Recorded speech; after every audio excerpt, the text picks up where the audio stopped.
Friends, അങ്ങനെ സാന്ത്വനം പ്രൊമോയിൽ നമ്മുടെ ധർമ്മൻ പോയിട്ട് രാമേട്ടനെ കാണുന്നു. എന്നിട്ട് പറയും, എങ്ങനെയാ രാമേട്ട ഗോമതി സ്റ്റോറിലെ കച്ചവടമൊക്കെ എങ്ങനെ ഉണ്ടെന്ന് ചോദിക്കുമ്പോഴേക്കും നമ്മുടെ രാമേട്ടൻ ഒരേ ചിരിയാണ്. എന്നിട്ട് പറയും, ഒരു കച്ചവടവും ഇല്ലാതെ, വരുമാനത്തിന് പോലും ഗതിയില്ലാതെ ബാലൻ ഓടണം, അതിനല്ലേ നീ ഇന്ദിര സ്റ്റോർ ഇതിന്റെ മുന്നിൽ തന്നെ എടുത്തിട്ടിരിക്കണേ എന്ന് ചോദിക്കുമ്പോഴേക്കും നമ്മുടെ ധർമ്മൻ അത് ഭയങ്കര സങ്കടമാവുകയും രാമേട്ടനെ കരഞ്ഞുകൊണ്ട് കെട്ടിപ്പിടിക്കുകയും ചെയ്യാണ്.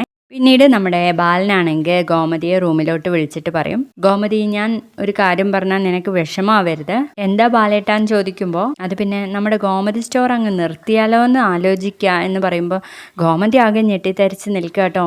അയ്യോ ബാലേട്ടാ, ഗോമതി സ്റ്റോർ നിർത്താനോ? എന്തൊക്കെയാ ബാലേട്ടൻ ഈ പറയുന്നതെന്ന് ചോദിക്കുന്നു. ശേഷം കാണിക്കുന്നത് നമ്മുടെ സുകന്യയുടെ അടുത്ത് അച്യുതൻ വന്നിട്ട് പറയും, സുകന്യ, നീയാണ് ഈ ബിസിനസ് ഒക്കെ നോക്കി നടത്തേണ്ടത്. ധർമ്മനോട് പറഞ്ഞിട്ട് ഒരു കാര്യമില്ല, അവനെ കൊണ്ട് ഇതിനൊന്നും പറ്റത്തില്ല.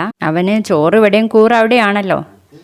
അപ്പം നീ തന്നെ വേണം ഇതൊക്കെ നോക്കി നടത്താമെന്ന് പറഞ്ഞിട്ട് നമ്മുടെ സുകന്യയെ ഏൽപ്പിച്ച് പോകുവാണ് കേട്ടോ. അത്രയും കാണിച്ചുകൊണ്ടാണ് ഇന്നത്തെ പ്രൊമോ കഴിഞ്ഞത്.